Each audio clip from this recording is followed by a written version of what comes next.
शास्त्र में भगवान कृष्ण गरुण से कहते हैं, गरुण पितृ पक्ष में जो ये राजा रुचि की पवित्र कथा को श्राद्ध पक्ष के अंदर श्रवण करता है, भगवान कृष्ण कहते हैं ब्रह्मा विष्णु महेश और पितर उसकी झोलियां खुशियों से भर देते हैं। ऐसे राजा रुचि की कथा का वर्णन है। ये राजा रुचि की कथा। एक बार श्री गरुण जी महाराज भगवान कृष्ण से एक प्रश्न करें और गरुण जी महाराज ने भगवान नारायण से भगवान कृष्ण से प्रश्न किया, क्या पितरों की तृप्ति का कोई कार्य हो सकता है? ये 16 दिन जो पितृपक्ष के आते हैं, इन 16 दिन में हम पितरों के लिए क्या कर सकते हैं? कोई ऐसी कथा हमारे शास्त्रों में वर्णित है क्या? तो क्यों नहीं? भगवान कृष्ण और गरुण का संवाद कर रहा है, गला पकड़ रहा है। क्या कोई चरित्र ऐसा है जो हमारे जीवन को श्रेष्ठतम दे, आनंद दे?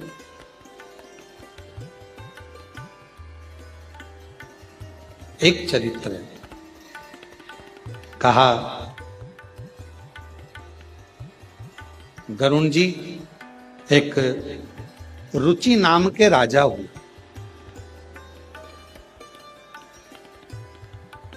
जिन्होंने अपने गुरु की शरणागति ग्रहण कर कर गुरु की बस ठीक है, रुक गए, गुरु की शरणागति ग्रहण करी और गुरु की शरणागति ग्रहण कर कर उन्होंने अपना घर परिवार सब छोड़कर एक समय भोजन ग्रहण करना और भगवान का भजन, सब कुछ छोड़ वन में निवास कर रहे हैं, वन में घूम रहे हैं, वन में निवास कर रहे हैं, वन में भ्रमण कर। एक बात अपने अंदर उतार कर रखना मेरी बहनों, मेरी जीजियों, मेरे जीजाओं, मेरी बेटियों बेटाओं, अगर तुम्हारा मन करे कि मुझे घर छोड़ना है, परिवार छोड़ना है, तो तब छोड़ना जब भगवान तुम्हारा हाथ पकड़ ले। किसी दूसरे के चक्कर में तुम अपना घर मत छोड़ना, अपना परिवार मत छोड़। भगवान के यदि तुम हो जाओ, परमात्मा के यदि तुम हो जाओ तो छूटे तो अच्छी, और किसी दूसरे के चक्कर में अगर घर छोड़ रहे हो तो वो श्रेष्ठता नहीं है तुम, वो फिर तुम्हारी श्रेष्ठता।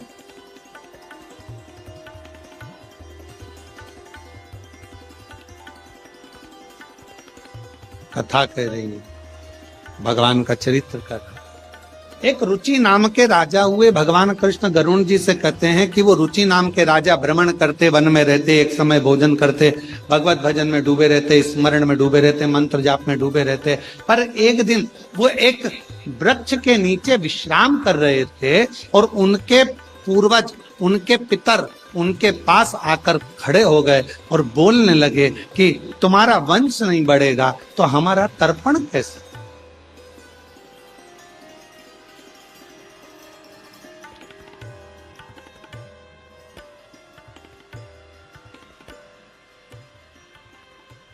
तर्पण मालूम है ना सबको, जल देना। हमारा तर्पण कैसे हो? कभी कभी मन में आता है, एक प्रश्न खड़ा हो जाता है कि कई लोग कहते हैं गुरुजी ये तर्पण क्यों दिया जाता है, पितरों को पानी क्यों दिया जाता है, ये पितरों को जल क्यों दिया जाता है, अस्थियों को जल में क्यों डाला जाता है। कई बार एक मन में भाव उत्पन्न हो जाता है कि व्यक्ति अपनी जिंदगी में तृप्त होकर नहीं गए, उसकी तृप्ति नहीं, वो जिंदगी भर प्यासा ही रहा। प्यासे से मतलब क्या है? मेरे को अभी ये और करना है, मन में तमन्ना, मुझे अभी ये और करना है, मन में तमन्ना, मुझे अभी ये करना है, और तमन्ना। एक काम पूरा होता नहीं है, दूसरे काम की तमन्ना बढ़ जाती है, दूसरा काम पूरा होता नहीं है, तीसरे काम की तमन्ना बढ़ जाती है, तीसरा काम पूरा होता नहीं है, मुझे ये काम करना है, मुझे वो काम करना है। अभी कुछ दिन पहले पापड़ बना के रखे थे, फिर मन में आ गया कि अब बड़ी बना दो। बड़ी बनकर तैयार हुई तो सोचा मैं अब कुल्लाई बना लूंगा, चावल की कुल्लाई बना के बैठ गई। कई बार बहुएं भी कह देती मम्मी क्या रोज का रोज खिलारा लगा के रखा है, बाजार जाएंगे खरीद के ले आएंगे खा लेना, क्या रोज का रोज, कभी पापड़ बनाना, कभी कुल्लाई बनाना, कभी ये बनाना, कभी वो बनाना, और कभी मतलब कुछ ना। और ऐसी घर के पुरुष है, मैंने अभी ये वाला माल खरीदा है, ये वाली दुकान बनाई, ये शोरूम बनाया, वो शोरूम बनाया, अभी ये वाला शोरूम और बनाना रह गया, ऐसा करूंगा वैसा करूंगा, ये करूंगी वो करूंगा। हमारा ये प्यास व्यक्ति की जिंदगी की कभी नहीं बुझी, कभी नहीं बुझी, और अंत में वो व्यक्ति चला गया।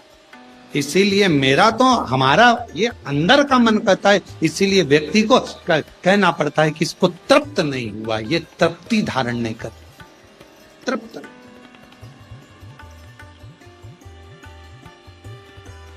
वस्तुओं से तृप्ति रखो, घर के सामानों से तृप्ति रखो, पर परमात्मा की कथा से कभी तृप्त मत हो। परमात्मा की कथा में तो और प्यास बढ़ना चाहिए, और मिले और मिले और मिले और मिले, और प्रारंभ हो और सुनने को मिले। ये प्यास परमात्मा क्यों? क्योंकि अगर परमात्मा के भजन की, परमात्मा की कथा की, शिव नाम की, मंदिर जाने की, दर्शन करने की, कुबेरेश्वर धाम जाने की जब प्यास अंदर बढ़ेगी, तो ये याद रखना, ये परमात्मा को मिलन की जो प्यास बढ़ती है, वो परमात्मा को हमारे करीब में लेकर आ जाती है। और एक दिन मेरा काल अधिपति महाकाल तुम्हारा हो जाता है, और तुम काल अधिपति महाकाल की बेटी हो जाती।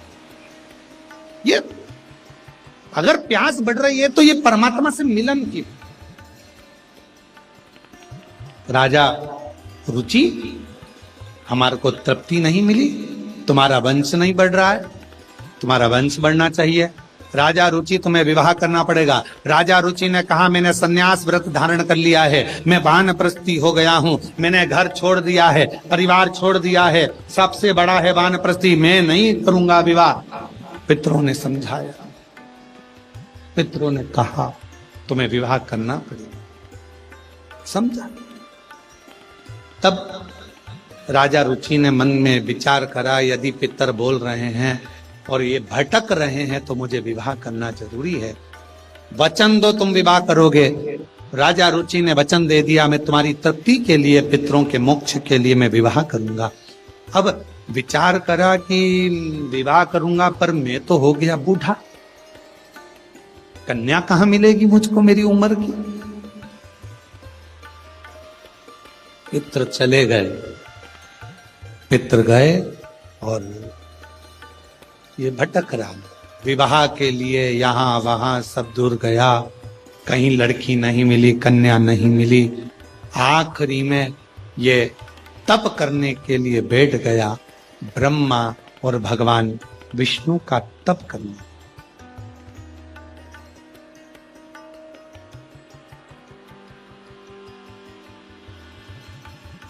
तप करना।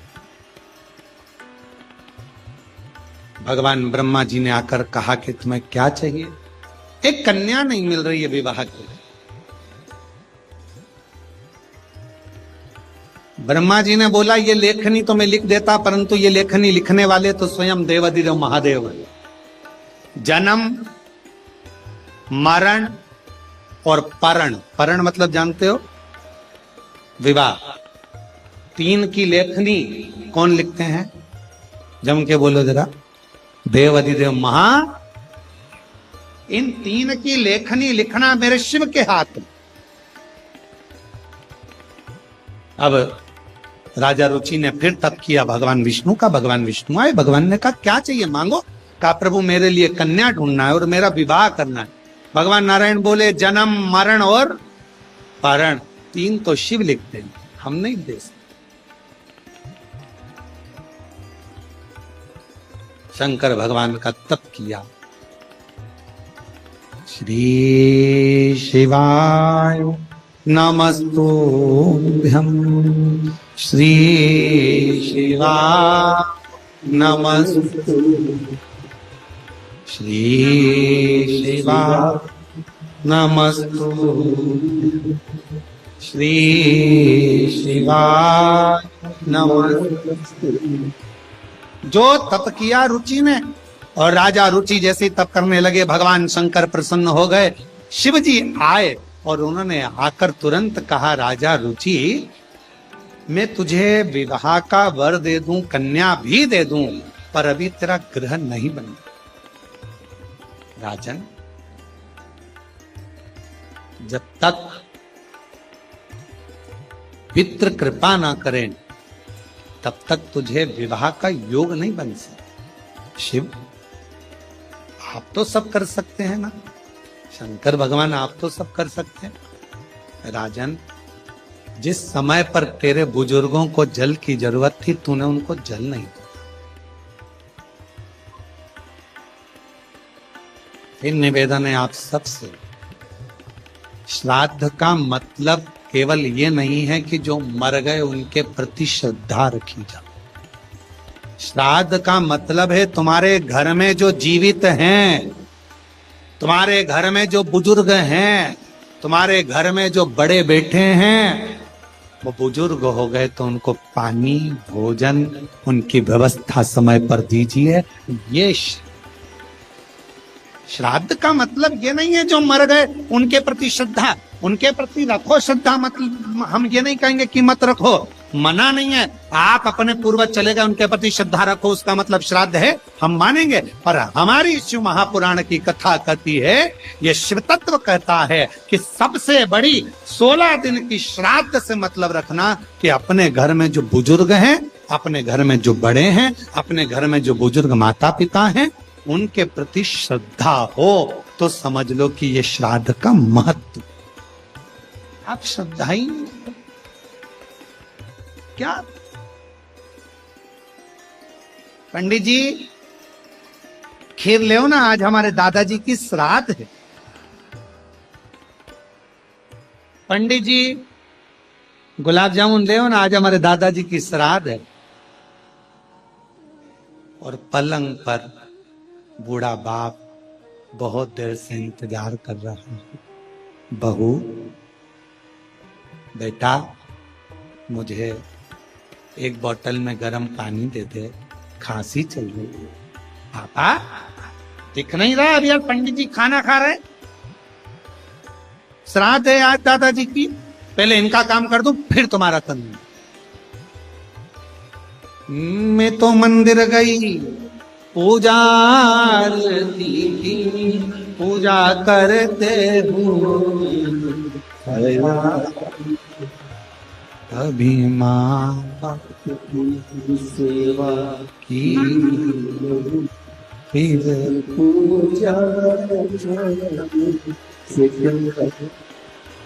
अब फायदा क्या है, लाभ क्या क्या?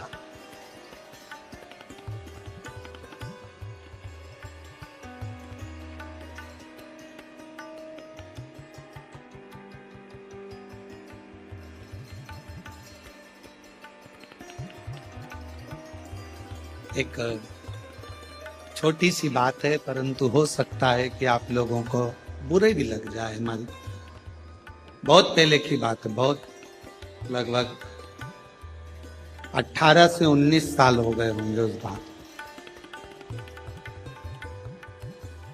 श्राद्ध पक्ष चल रहा था और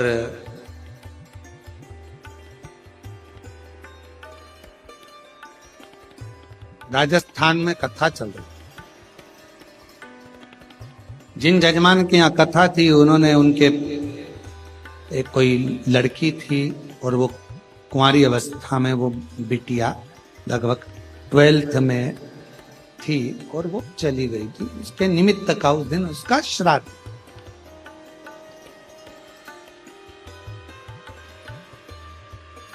यजमान परिवार से सूचना करी कि गुरुजी आज बेटी का श्राद्ध है और प्रसाद बना है, तो सब लोग प्रसाद पाएंगे, आप भी प्रसाद पाएंगे। हमने कहा कि यजमान को पहले हमारे पास भेजो और यजमान अगर दक्षिणा दे तो हम श्राद्ध पाए, मना नहीं। तो कहा गुरुजी आप दक्षिणा लेंगे? हमने कहा, तो कहा ठीक है। यजमान आए, राधा रमन जी। हमने कहा राधा रमन जी क्या बात है? कहा आज बेटी का श्राद्ध है, प्रसाद पाना। हमने कहा दक्षिणा लगेगी। बिना दक्षिणा के प्रसाद कैसे पाए? तो कहा गुरुजी बोलो क्या दक्षिणा लगेगी? हमने कहा एक दक्षिणा चाहिए। एक बेटी गई है आज, 12th क्लास में पढ़ रही थी, पढ़ाई पूरी नहीं हुई थी, चली गई। कोई एक गरीब की बेटी जो 12th में पढ़ रही हो, उसकी पढ़ाई को तुम उसकी कॉलेज तक का खर्चा तुम उठाओ तो हम श्राद्ध का